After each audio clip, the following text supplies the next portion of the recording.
संत पौलुस हमें बताता है कि आत्मा की तलवार ईश्वर का वचन लेकर आप शैतान का सामना करना। अफेसियों का पत्र अध्याय 6 पद संख्या 10 और उससे आगे।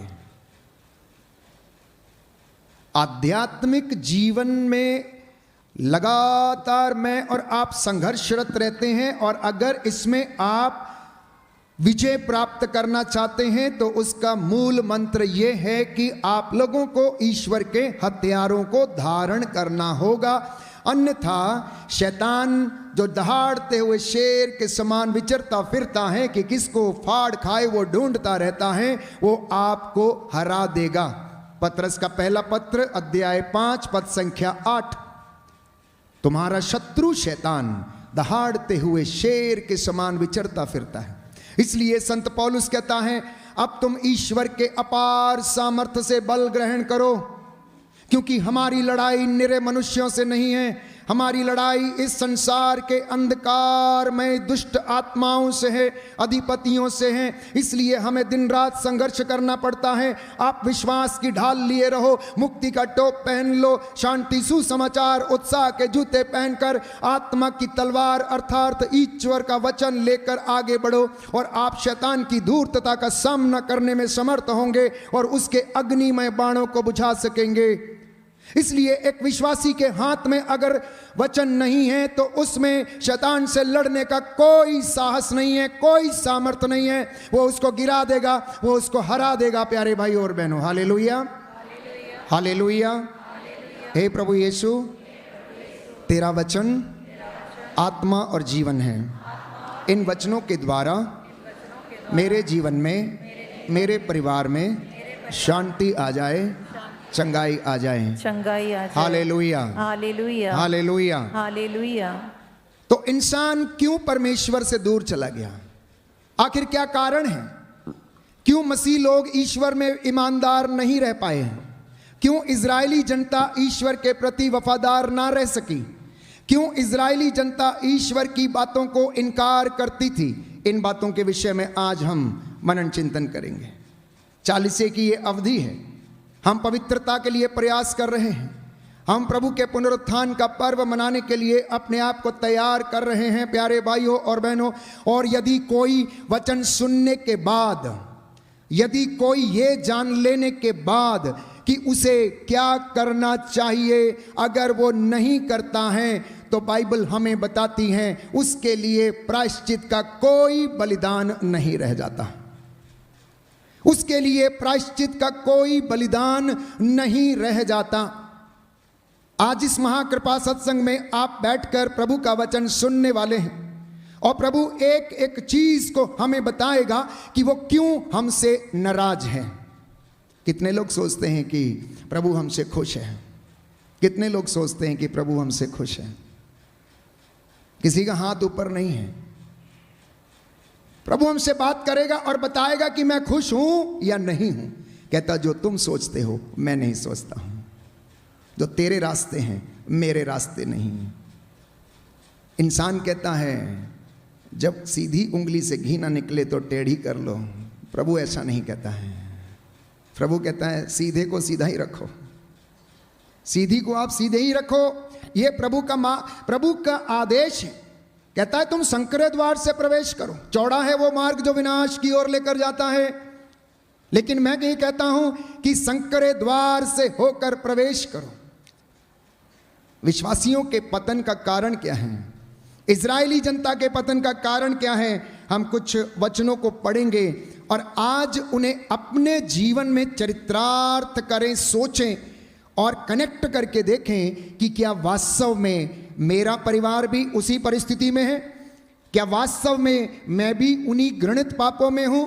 क्या वास्तव में मेरे जीवन में भी वही कमियां हैं जो इज़राइल के जीवन में थीं, जो इफ्राइम के जीवन में थीं, जो यूदा के जीवन में थीं, जो आदम के जीवन में थीं, जो उसके बेटे और बेटियों के जीवन में थीं? प्यारे भाइयों और बहनों, इन वचनों को कुछ हम पढ़ना चाहेंगे। होशिया नबी का ग्रंथ अध्याय 4 पद संख्या 17। होशिया नबी का ग्रंथ अध्याय 4 पद संख्या 17 कि इज़राइल के पतन का कारण क्या था। होशिया नबी का ग्रंथ अध्याय 4 पद संख्या 17। इफ्राइम मूर्ति पूजा में लग गया है। प्रभु कहता है लगने दो। वे अब शराबियों का गिरोह बन गए हैं और वेश्यावृत्ति स्थापित कर गए हैं। वे अपमान के लिए अपना सम्मान बेच बैठे हैं। वे अपमान के लिए अपना सम्मान बेच बैठे हैं। अध्याय 5 पद संख्या 5 और उससे आगे। इज़राइल का अक्खड़पन उसके अपने विरुद्ध साक्षी दे रहा है। इफ्राइम का अधर्म उसे ठोकर खिलाएगा, यूदा भी उसके साथ गिरेगा। वे अपने गाय बैल भेड़ बकरियों को लेकर प्रभु की खोज में निकलेंगे, पर वे उसे नहीं पा सकेंगे क्योंकि वह उनसे ओझल हो गया है। इज़राइल का दूसरा पाप। इफ्राइम कौन था? 12 वंशों में एक वंश इफ्राइम का वंश था प्यारे भाइयों और बहनों, जिसे परमेश्वर ने अपने लिए नियुक्त किया था, लेकिन वो भी ईश्वर की आज्ञा पर चलने के लिए तैयार नहीं था। और कहता है इफ्राइम के पापों की गठरी जो है वो बंधी हुई है।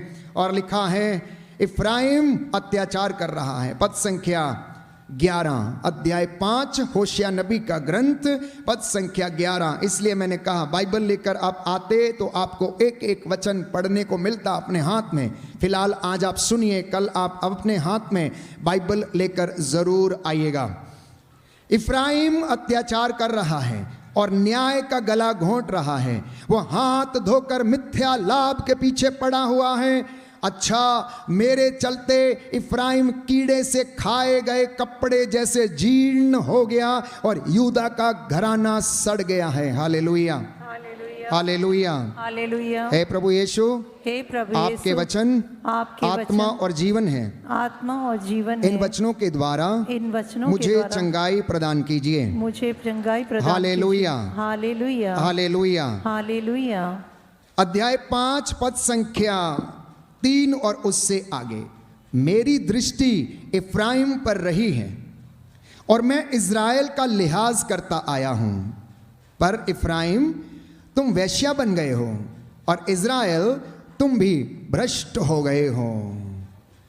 इफ्राइम तुम वेश्या बन गए हो, इज़राइल तुम भ्रष्ट हो गए हो। वे अपनी करतूतों में जकड़े रहकर प्रभु के पास लौट नहीं सकते।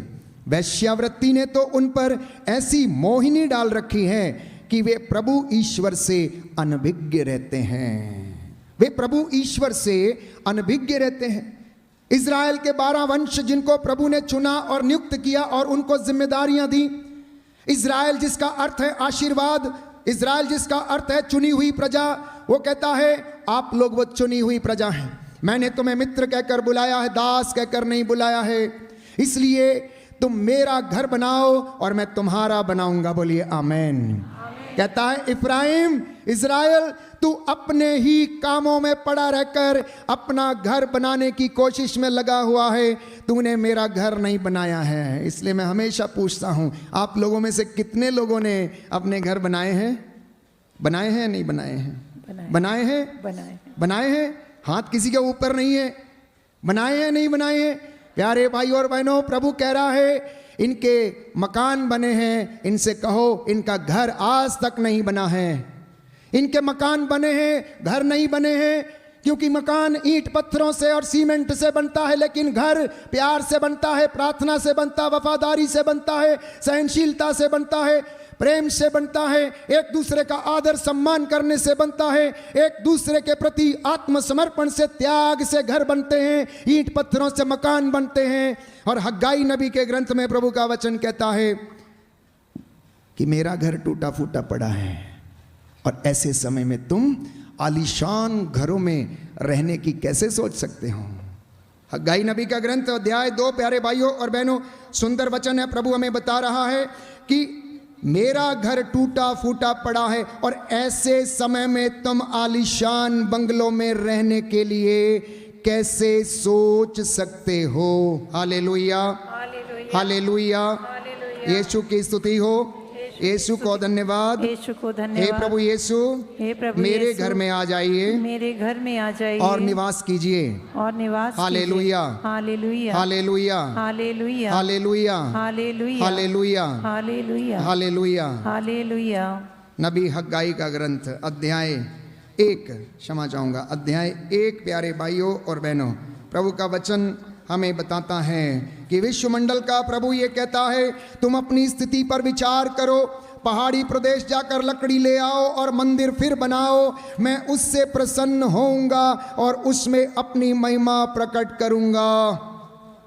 अध्याय 1 पद संख्या 5। इसलिए विश्वमंडल का प्रभु ये कहता है, तुम अपनी स्थिति पर विचार करो, तुमने बहुत बोया किंतु कम लुनते हो, तुम बहुत खाते हो किंतु तुम्हें तृप्ति नहीं मिलती, तुम पीते हो किंतु तुम्हारी प्यास नहीं बुझती, तुम कपड़े पहनते हो किंतु तुम्हारा शरीर गर्म नहीं होता। मजदूर अपना वेतन तो पाता है किंतु उसे छेद वाली थैली में डालता है। जानते हैं क्यों? जानते हैं क्यों? क्योंकि ईश्वर के रहने का घर अभी तक नहीं बना है। और वो वचन कहता है अध्याय 1 पद संख्या 2 में, यह विश्वमंडल के प्रभु की वाणी है।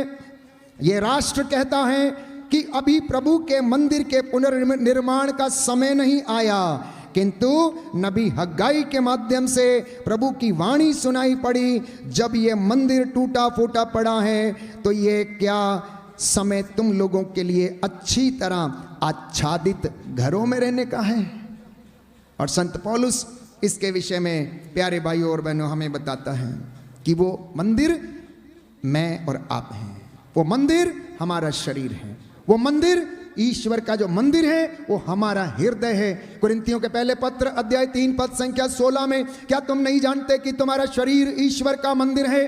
क्या तुम नहीं जानते कि तुम्हारा हृदय पवित्र आत्मा का मंदिर है?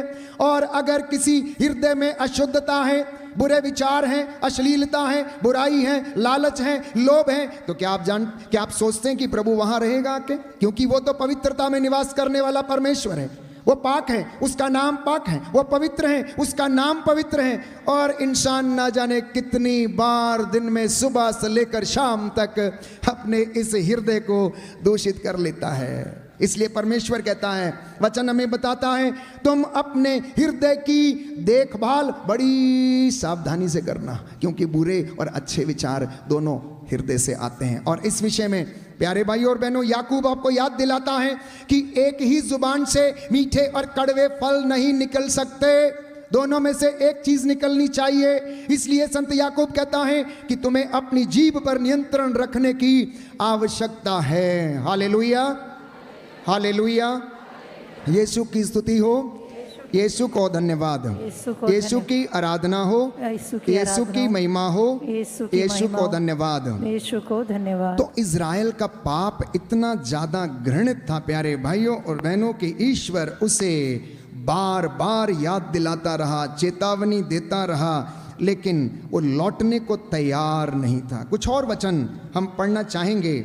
ये वचन हमें याद दिला रहे हमारी अपनी ही परिस्थिति पर विचार करने के लिए, क्योंकि इंसान तब तक सच्चा प्रायश्चित नहीं कर सकता जब तक कि उसे ये मालूम ना हो कि कौन सी बात ईश्वर के विरुद्ध है और किन बातों से हम उसे अप्रसन्न करते हैं। जब वचन हमें इस विषय में बताता है तो तब व्यक्ति सच्चा हृदय से प्रायश्चित करता और उसके जीवन में मुक्ति, शांति, उन्नति हर तरीके से आती है। एक वचन पढ़ूंगा आपके लिए, आमोस नबी का ग्रंथ अध्याय 4 पद संख्या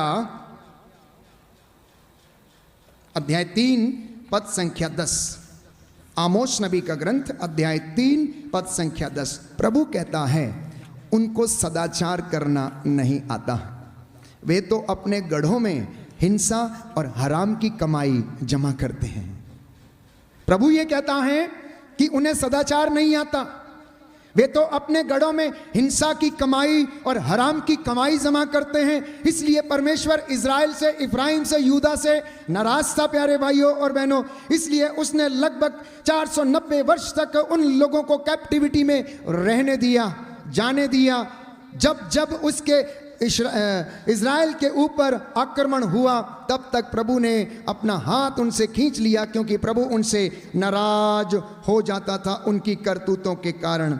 और फिर प्रभु उन्हें धमकियां देकर बताता है, अध्याय 4 पद संख्या 6, आमोस नबी का ग्रंथ, मैंने ही तुम्हारे नगरों में अकाल भेजा था और तुम्हारे सब कस्बों में तुमको भूखा छोड़ा था, फिर भी तुम मेरे पास नहीं लौटे। ये प्रभु की वाणी है। कहता है, गेहूं अंकुरित हुआ ही था कि मैंने वर्षा बंद कर दी। मैंने एक नगर पर पानी बरसाया और दूसरे को उससे अछूता रखा। एक खेत पर वर्षा की और दूसरे को वर्षा ना मिलने के कारण सूखने दिया। 2-3 नगरों के लोग पीने के पानी की खोज में पड़ोस के नगरों में घूमते थे, किंतु प्यासे ही रह गए, फिर भी तुम मेरे पास नहीं लौटे। मैंने तुमको पाले और गेरुए से मारा और तुम्हारे बाग बगीचों को उजाड़ दिया। टिड्डियों ने अंगूर और जैतून के वृक्ष चाट डाले, फिर भी तुम मेरे पास नहीं लौटे। मैंने तुम पर मिस्र की तरह महामारी भेजी। मैंने तुम्हारे नवयुवकों को तलवार के घाट उतरवा दिया। तुम्हारे घोड़े लुट गए। तुम्हारी छावनी में मृतकों के पड़े रहने से सड़ांध तुम्हारी नाकों में भर गई, फिर भी तुम मेरे पास नहीं लौटे। जिस प्रकार ईश्वर ने सोदोम और गुमोरा का सर्वनाश किया, उसी प्रकार मैंने तुम पर विपत्ति भेजी। तुम आग में से निकाली हुई लुआठी के जैसे बन गए हो, लेकिन फिर भी तुम मेरे पास नहीं लौटे। कहता है, हे इज़राइल, इसलिए मैं तुम्हारे साथ ऐसा ही व्यवहार करूंगा। एक पिता जिसके विषय में बाइबल यह बताती है, वो करुणामयी है, सहज द्रवित हो जाता है, परंतु देर से क्रोध करने वाला परमेश्वर भी है। इसलिए उसका मजाक नहीं उड़ाया जा सकता, परमेश्वर का ठट्ठा नहीं किया जा सकता।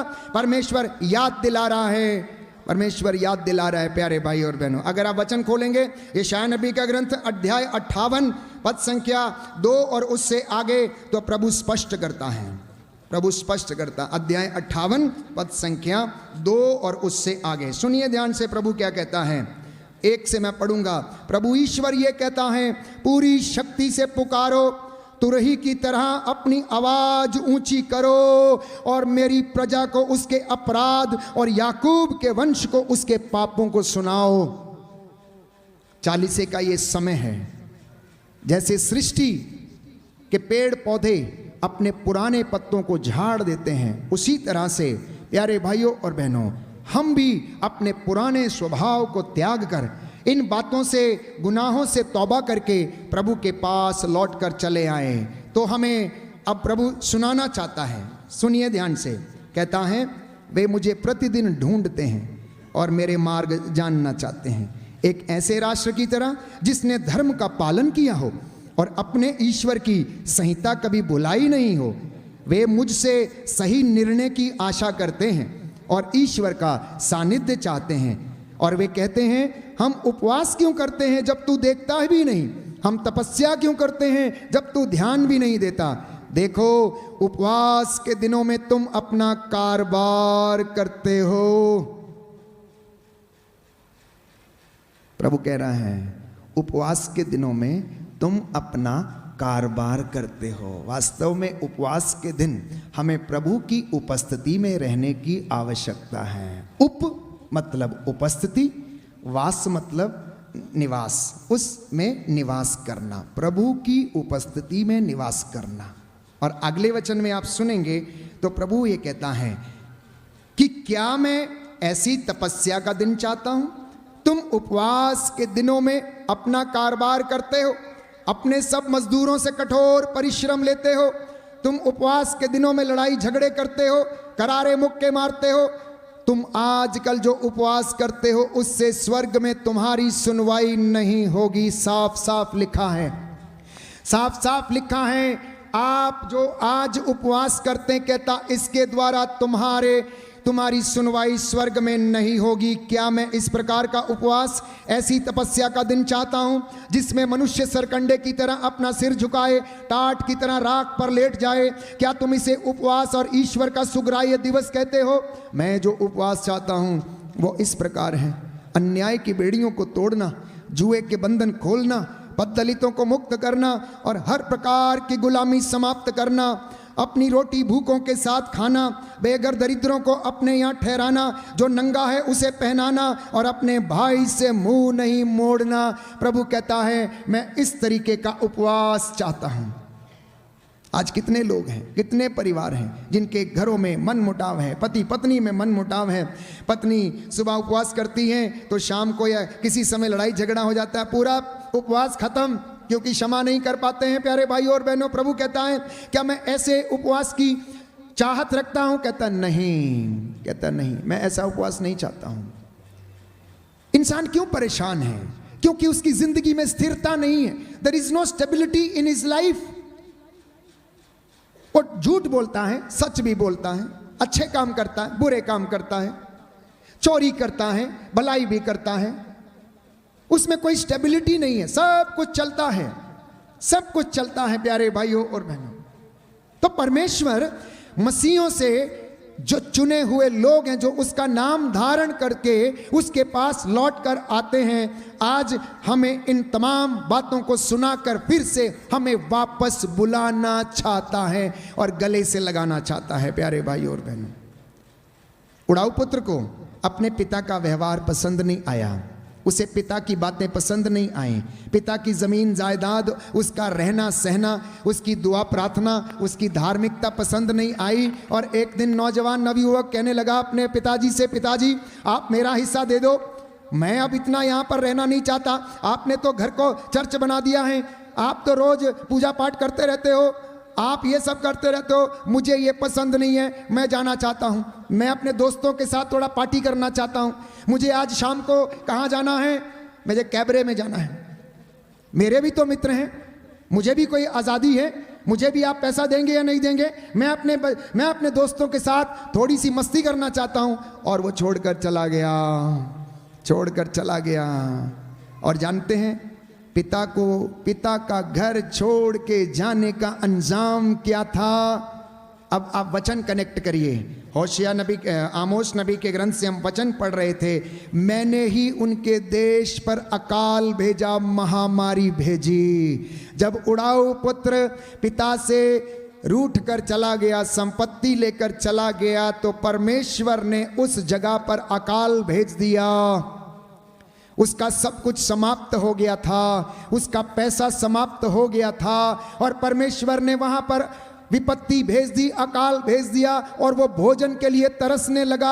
एक व्यक्ति के यहाँ पर उसे काम मिला, और सूअर चराने का काम मिला। जो फलियां सूअर खाते थे, उन्हीं फलियों को खाकर उसे अपना पेट भरना पड़ता था। और बाइबल हमें बताती है कि परमेश्वर ने उसके ऊपर विपत्ति आने दी। और एक दिन उसे याद आया और वो कहने लगा, प्यारे भाई और बहनों, मैं यहाँ नहीं रह सकता, ये जगह मेरे लिए नहीं है, क्योंकि मेरे पिता के घर में सैकड़ों लोग भरपेट भोजन खाते हैं और मैं यहाँ भूखा मर रहा हूँ। यही हाल होता है ईश्वर से दूर चले जाने का। यही हाल होता है ईश्वर से दूर चले जाने का प्यारे भाइयों और बहनों। इसलिए हमें विश्वासियों को सावधान रहने की आवश्यकता है। हम अपने आप को तैयार कर रहे हैं 40 की इस अवधि के लिए। मैं आपको वचन सुना रहा था कि प्रभु ने उनके घर में अकाल भेजा। कहता, मैंने ही तुम्हारे नगर में अकाल भेजा था और तुम्हारे सब कस्बों में तुमको भूखा छोड़ा था, लेकिन तुम मेरे पास नहीं लौटे। Hallelujah, hallelujah.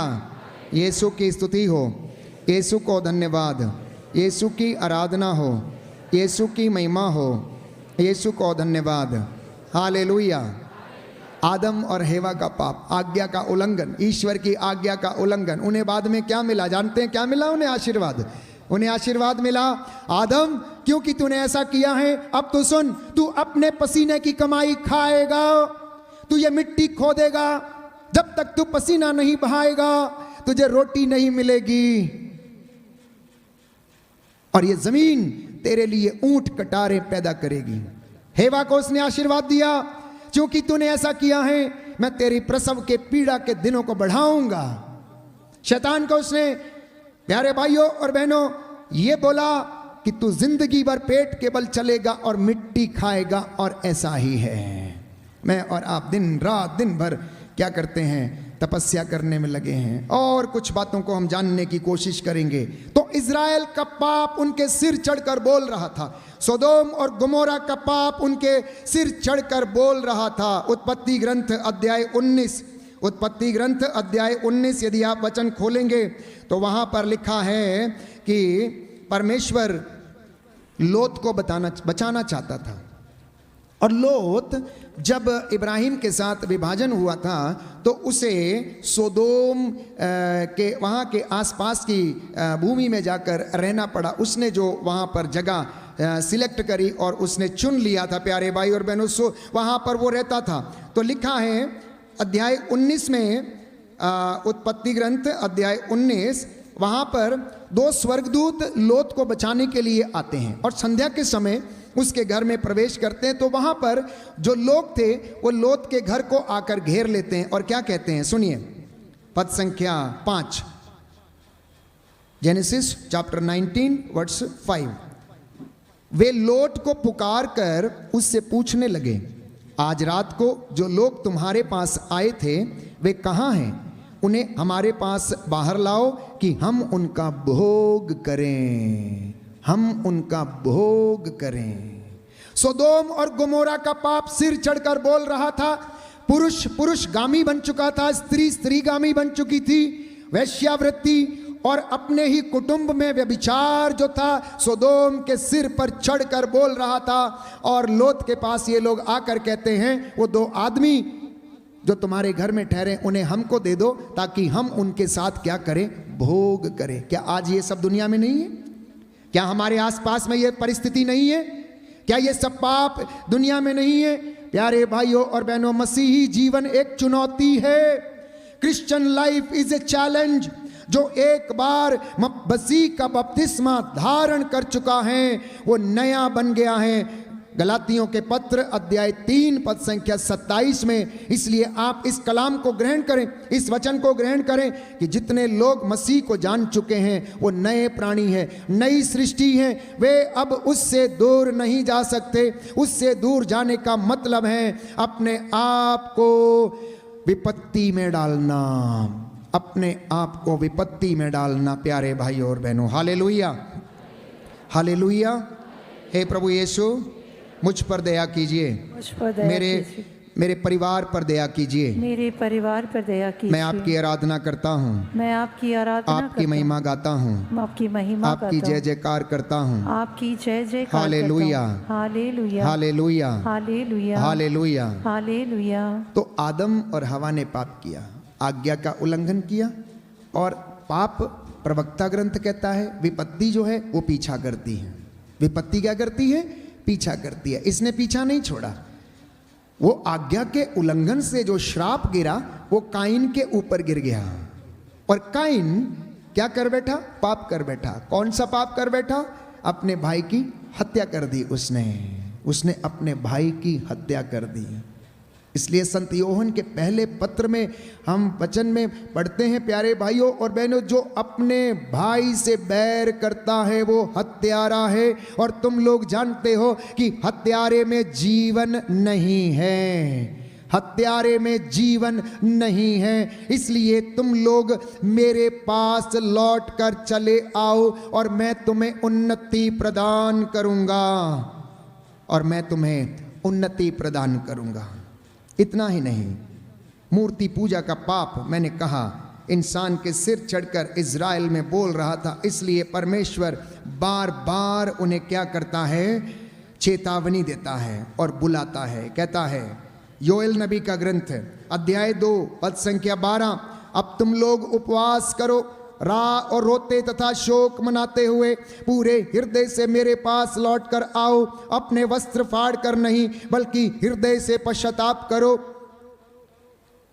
और अपने प्रभु ईश्वर के पास लौट कर आओ, क्योंकि वह करुणामयी है, दयालु है, अत्यंत सहनशील और दया सागर है, और वह सहज ही द्रवित हो जाता है। क्या जाने वह द्रवित हो जाए और तुम्हें आशीर्वाद प्रदान करे। तब तुम लोग अपने प्रभु ईश्वर को बलि और तर्पण चढ़ाओ। बोलिए आमेन। दाहिना हाथ उठाकर वचन दोहराएंगे। प्रभु कहता है प्रभु कहता है अब तुम लोग उपवास करो, अब तुम लोग उपवास रोते करो, तथा शोक मनाते हुए रोते तथा शोक पूरे मनाते हृदय से पूरे हृदय मेरे से पास लौट आओ। मेरे पास लौट अपने आओ। वस्त्र फाड़ कर नहीं अपने वस्त्र फाड़ कर बल्कि हृदय से पश्चाताप करो बल्कि हृदय से पश्चाताप और करो अपने प्रभु ईश्वर के पास लौट आओ, और अपने प्रभु ईश्वर के पास लौट क्योंकि आओ, वह करुणामयी है, क्योंकि वह करुणामय है, दयालु, दयालु, अत्यंत सहनशील सहनशील और दया सागर है, और दया सागर और है, वह सहज ही द्रवित हो जाता है। और सहज ही द्रवित हो क्या जाता जाने वो द्रवित हो जाए क्या जाने वो द्रवित और हो तुम्हें जाए आशीर्वाद प्रदान करे। और तुम्हें आशीर्वाद तब प्रदान तुम लोग करे। और तब तुम लोग अपने प्रभु ईश्वर को अपने प्रभु ईश्वर को बलि तथा बलि चढ़ा तर्पण चढ़ाओ। अर्पण चढ़ाओ। हालेलुया। हालेलुया।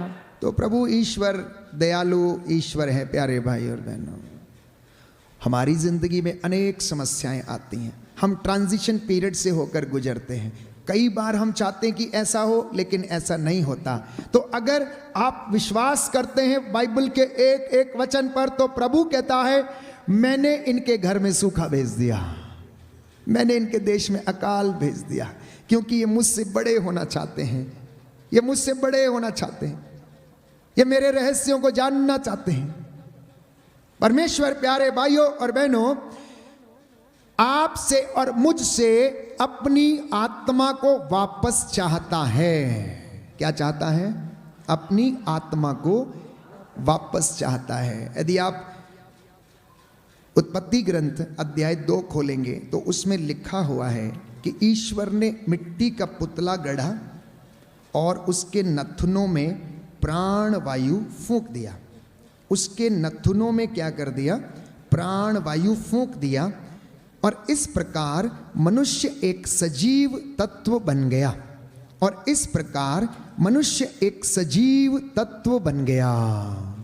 मतलब मेरी और आपकी सांसें ये उद्धार की सांसें हैं, ये आपको दी गई हैं, और परमेश्वर इसे अपने लिए वापस चाहता है। इसलिए बाइबल हमें बताती है कि क्या धर्म ग्रंथ अकारण ये कहता है कि जिस जीव का समावेश परमेश्वर ने हमारे अंदर किया है वो उसे अपने लिए वापस चाहता है। इसलिए स्तोत्रकार कहता है मेरी आत्मा हिरणी जैसे जलधारा के लिए प्यासी तड़पती रहती है, तेरे लिए तड़पती है। जब तक कि वो इस शरीर से आज़ाद ना हो जाए तब तक वो क्या करती है? तड़पती रहती है, क्योंकि हम उसे उसके पास वो जाना चाहती है। शरीर तो मिट्टी का है तो मिट्टी में जाएगा, लेकिन आत्मा प्यारे भाइयों और बहनों परमेश्वर की ओर से आपके अंदर डाली गई है और उसे परमेश्वर अपने लिए चाहता है। इसलिए शैतान उस आत्मा के विनाश के पीछे लगा रहता है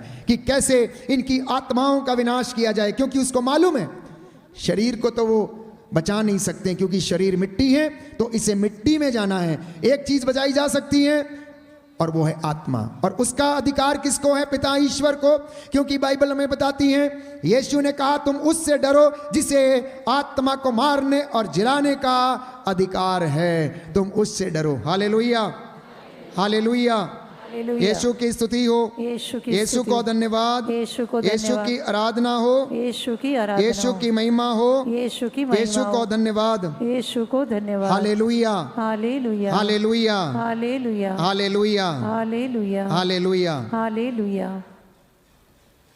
एक और बात हम पढ़ेंगे होशिया नबी के ग्रंथ से अध्याय 13 पद संख्या 1 से। जब इफ्राइम का स्वर सुनाई देता था तो सब लोग कांप उठते थे, वह तो महान ही था, किंतु बाल देवता की पूजा करके उसने अपराध किया और इससे वह मृत्यु को प्राप्त हो गया, और अब उनका पाप बढ़ता ही जा रहा है।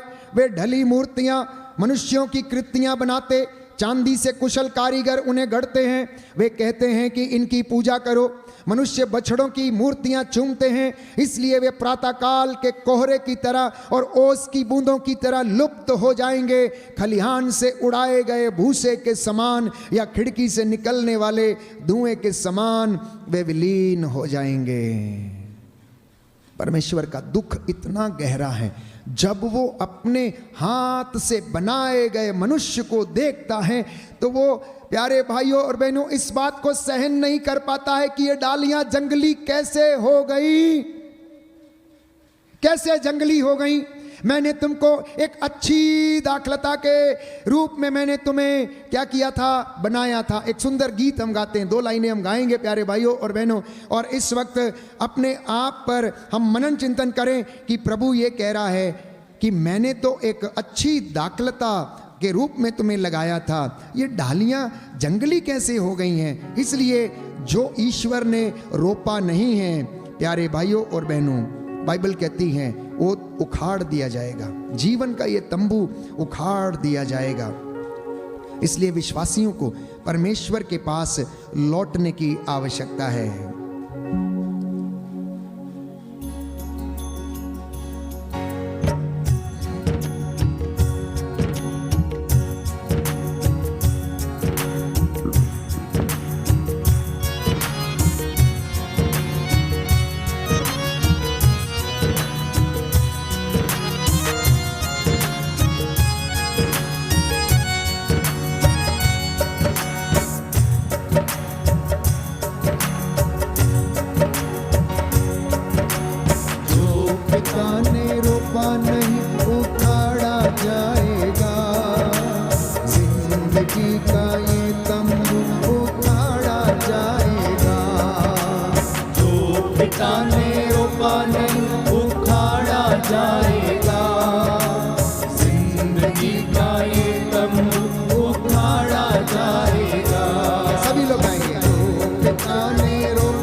इसलिए मैंने कहा प्रभु को बड़ा दुख होता है, बहुत दुख होता है। यिर्मयाह नबी का ग्रंथ अध्याय 13 पद संख्या 15 में सुनिए, प्रभु निर्वासन की धमकी दे रहा था इजराइल को। निर्वासन का मतलब उन्हें प्यारे भाई और बहनों वहां से निकाल देने का, कि वे तुम्हें आएंगे और लूट लेंगे और चले जाएंगे, वो तुम पर आक्रमण करेंगे। लिखा है, ध्यान लगाकर सुनो, घमंड मत करो, क्योंकि यह प्रभु की वाणी है। अंधेरा होने से पहले ही, इससे पहले कि अंधकार में पहाड़ियों पर तुम्हारे पैर ठोकर खाएं, तुम अपने प्रभु ईश्वर की स्तुति करो। तुम प्रकाश की प्रतीक्षा करो, किंतु वह उसे घोर अंधकार में बदलता और उसे काला बादल बना देता है।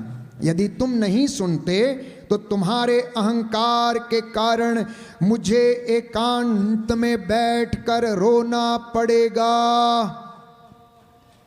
प्यारे विश्वासियों, प्रभु का वचन ये कहता है, ओ मेरी चुनी हुई प्रजा, मेरे बेटे और बेटियों, जो तुम मुझे दिन रात खोजते हो, मेरी आराधना करते, मेरी पूजा करते हो, यदि तुम मेरी बातों को सुनकर मेरे पास नहीं लौटते तो मुझे तुम्हारे अहंकार के कारण एकांत में बैठकर रोना पड़ेगा। मेरी आंखें बुरी तरह रोएंगी और आंसू बहाएंगी, क्योंकि प्रभु का रेवड़ बंदी बना लिया जा रहा है। ये प्रभु का दुख है, ये प्रभु का दुख है प्यारे भाई और बहनों, जिसे आज तक विश्वासी समझ नहीं पाए हैं। एक मसीही दंपति जब घर में गलती करता है, भ्रूण हत्या करता है, कौटुंबिक व्यभिचार के पाप में फंस जाता है, अपने ही भाई या बहन को मार डालता है या आत्महत्या करने पर मजबूर करता है, प्रभु की शिक्षा पर नहीं चलता है, तो प्रभु बैठकर रोता है, आंसू बहाता है। क्यों?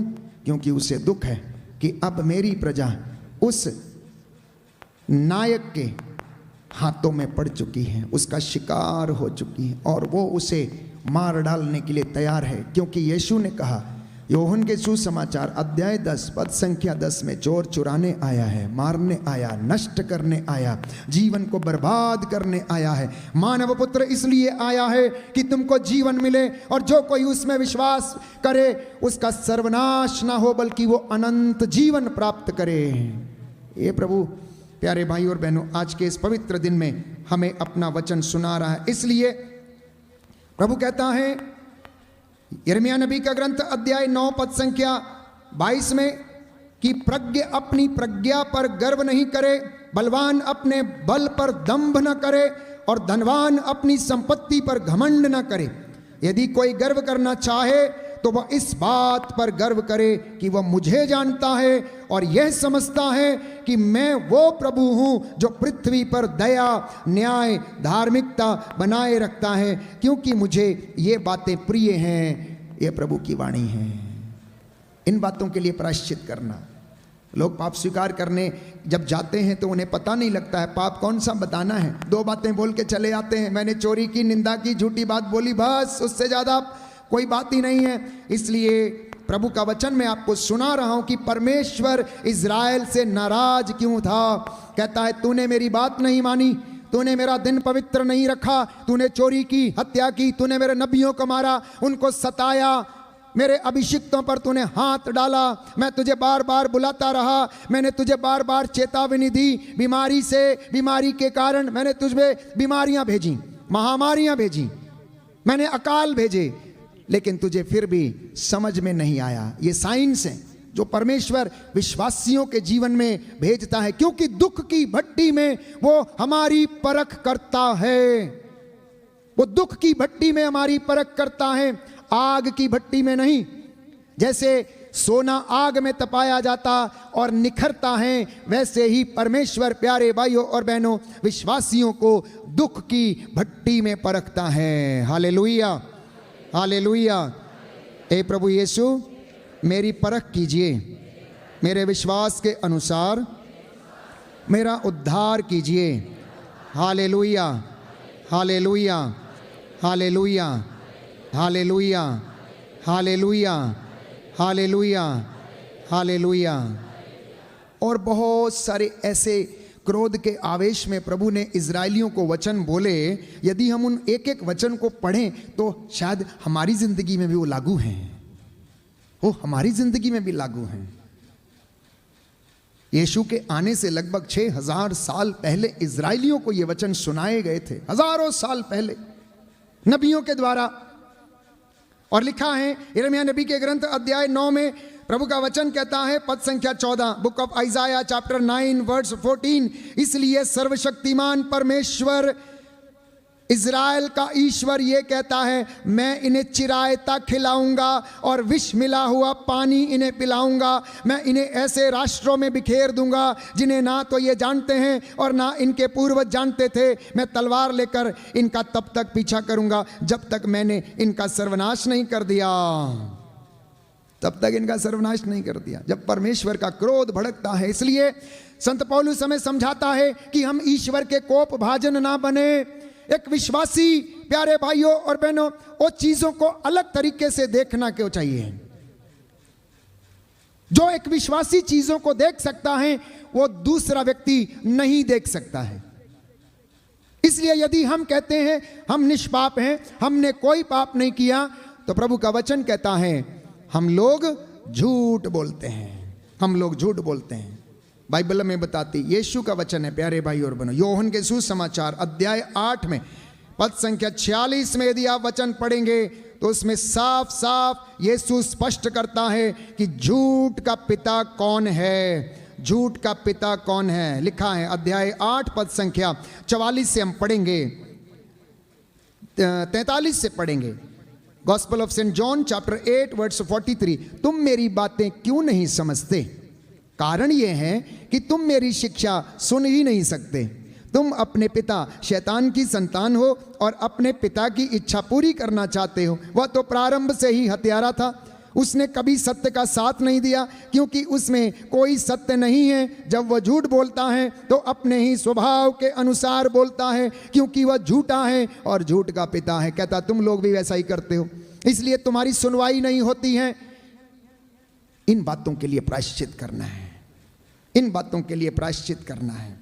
प्यारे भाइयों और बहनों, बाइबल कहती है कि हम अपनी ही दुष्टता का दंड भोगते हैं। हम में से बहुत सारे लोग बीमार हैं। मैं जगह जगह जाता हूं वचन सुनाने के लिए और लगभग हर दिन बहुत सारे लोग फ़ोन करते हैं काउंसलिंग के लिए और अपनी अपनी व्यथा को सुनाते हैं। तो जब उनकी व्यथा को सुनते हैं तो प्यारे भाइयों और बहनों बड़ा दुख होता है, बड़ा दुख होता है कि प्रभु आखिर इनकी ज़िंदगी में इतना दुख क्यों है, इतनी चिंता परेशानी बेरोजगारी क्यों है, रहने के लिए छत नहीं है, खाने के लिए भोजन नहीं, पहनने के लिए कपड़ा नहीं है। प्रभु आखिर ऐसा क्यों है, इनकी पीड़ा का अंत क्यों नहीं होता? तो यिर्मयाह ने कहा कि प्रभु मेरा दुख का अंत क्यों नहीं होता, मेरी पीड़ा का अंत क्यों नहीं होता है?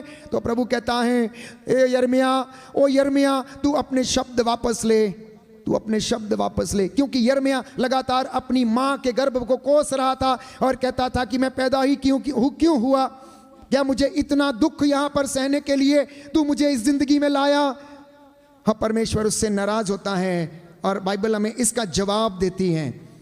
यिर्मयाह नबी का ग्रंथ अध्याय 2 पद संख्या 19 हमारे दुखों का कारण क्या है, सुनिए ध्यान से।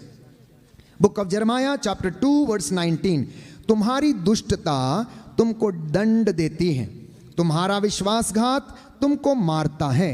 इस पर विचार करो और जान लो कि अपने प्रभु ईश्वर का परित्याग करना और मुझ पर श्रद्धा नहीं रखना तुम्हारे लिए कितना दुखद और कटु है। यह सर्वशक्तिमान प्रभु ईश्वर की वाणी है। ये जवाब है। अगर मैं कहूं कि प्रभु मेरी विपत्ति का अंत क्यों नहीं, प्रभु मेरी बीमारी का अंत क्यों नहीं, प्रभु मेरी बेरोजगारी का अंत क्यों नहीं, प्रभु मुझे सफलता क्यों नहीं मिलती, प्रभु मैं कष्ट में क्यों रहता हूं, तो परमेश्वर हमसे बात करता है और कहता है कि तुम्हारी दुष्टता तुम्हें दंड दे रही है। मैं नहीं चाहता कि तुम्हें दंड दूं, मैं नहीं चाहता। इसलिए स्तोत्रकार इस बात को स्पष्ट करता है। अध्याय 41 book of Psalms chapter 41, book of Psalms chapter 41 प्यारे भाइयों और बहनों, प्रभु का वचन सुंदर तरीके से हमें यह बताता है कि प्रभु उसे रोग शैया पर सांत्वना देता और उसका बिस्तर बदलता है। प्रभु उसे रोग शैया पर सांत्वना देता और रोग शैया पर उसका बिस्तर बदलता है। और इसी के साथ प्रभु कहता है तुम में से कुछ लोग अपने ही कुकर्मों के कारण बीमार हैं, मेरी वजह से नहीं। कुछ बातें हम और जानना चाहेंगे क्योंकि कल का जो दिन है प्रायश्चित का दिन होगा।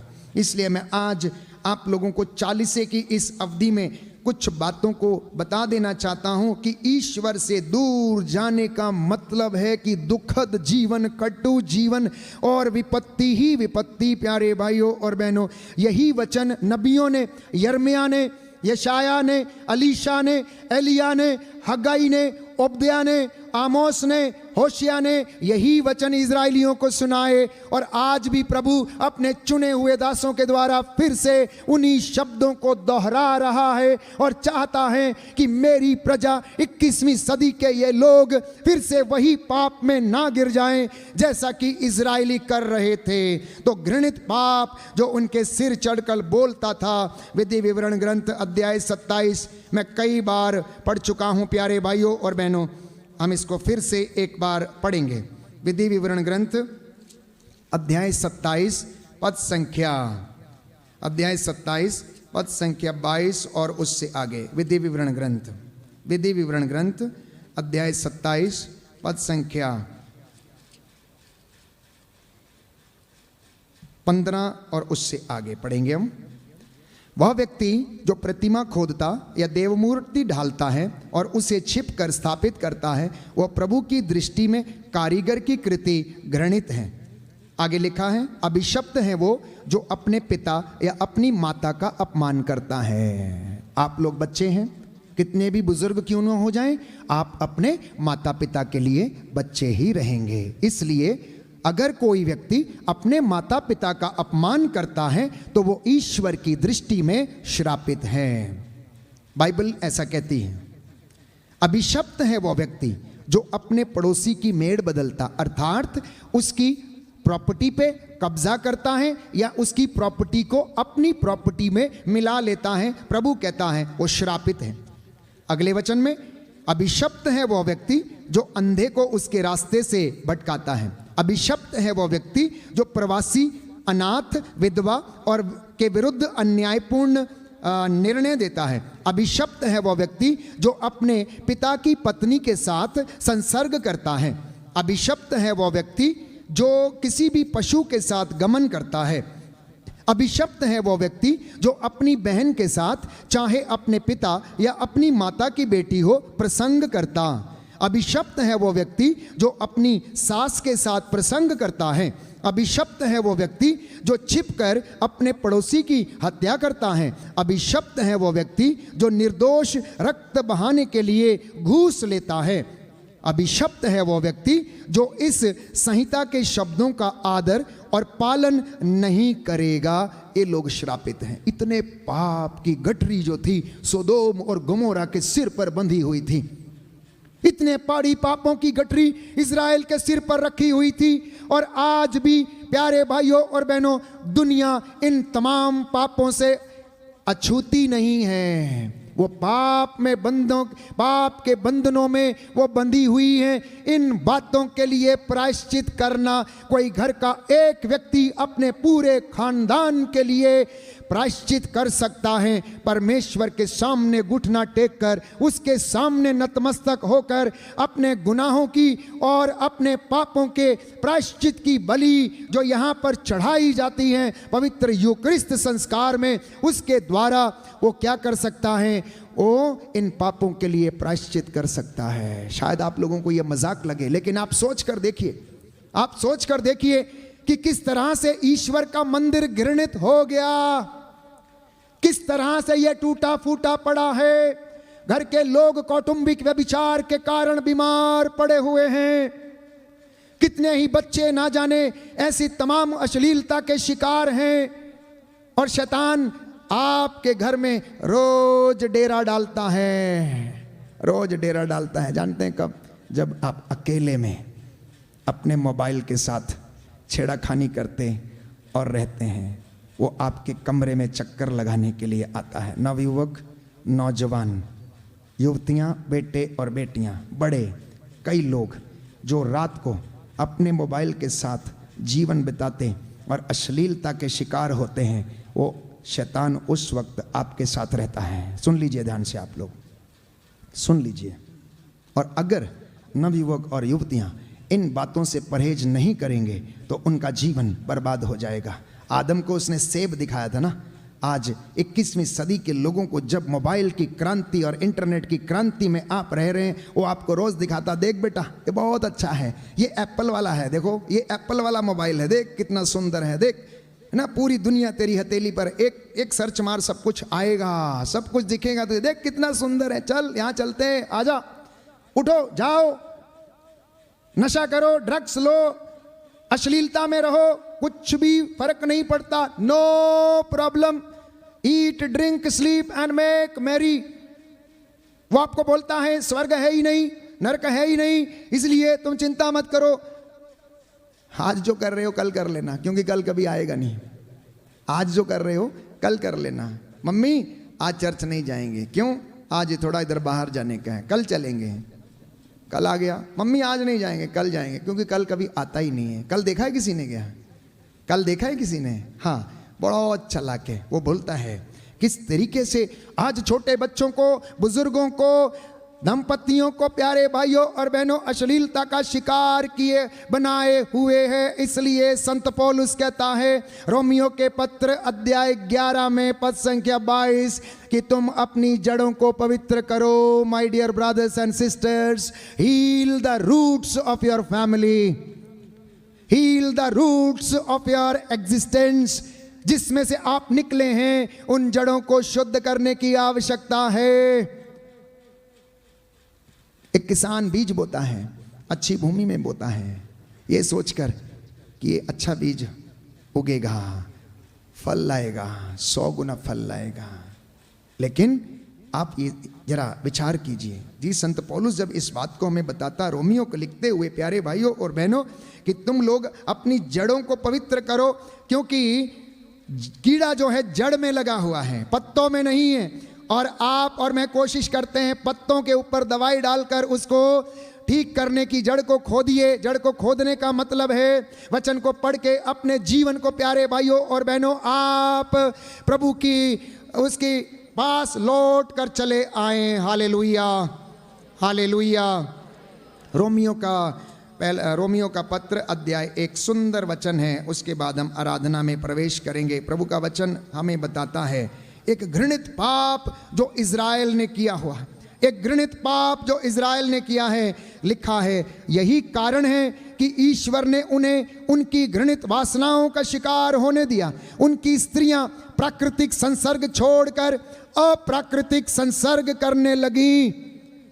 सुनिए ध्यान से, आपके कान इधर होने चाहिए, आपके कान इधर होने चाहिए। उनकी स्त्रियां प्राकृतिक संसर्ग छोड़कर अप्राकृतिक संसर्ग करने लगी। इसी प्रकार उनके पुरुष भी स्त्रियों का प्राकृतिक संसर्ग छोड़कर एक दूसरे के लिए वासना से जलने लगे, पुरुष पुरुषों के साथ व्यभिचार करने लगे, और इस प्रकार वे अपने भ्रष्टाचार का उचित फल अपने शरीर में भोग रहे हैं। इन बातों से आज दुनिया को प्रायश्चित करने की आवश्यकता है। इन बातों से प्रायश्चित करने की आवश्यकता है। रोमन्स चैप्टर 1 वर्स 24 ऑनवर्ड्स आप पढ़ सकते हैं प्यारे भाई और बहनों। जैसे हम वचन सुन रहे हैं, प्रभु हमें आशीष प्रदान करे। कल आंतरिक चंगाई का दिन होगा, और इसी के साथ प्यारे भाइयों और बहनों अपनी जड़ों को शुद्ध करने का समय होगा। और प्रभु हमें बताएगा कि हमें किस तरह से उसके पास लौटना है, किस तरह से उसके पास लौटना है।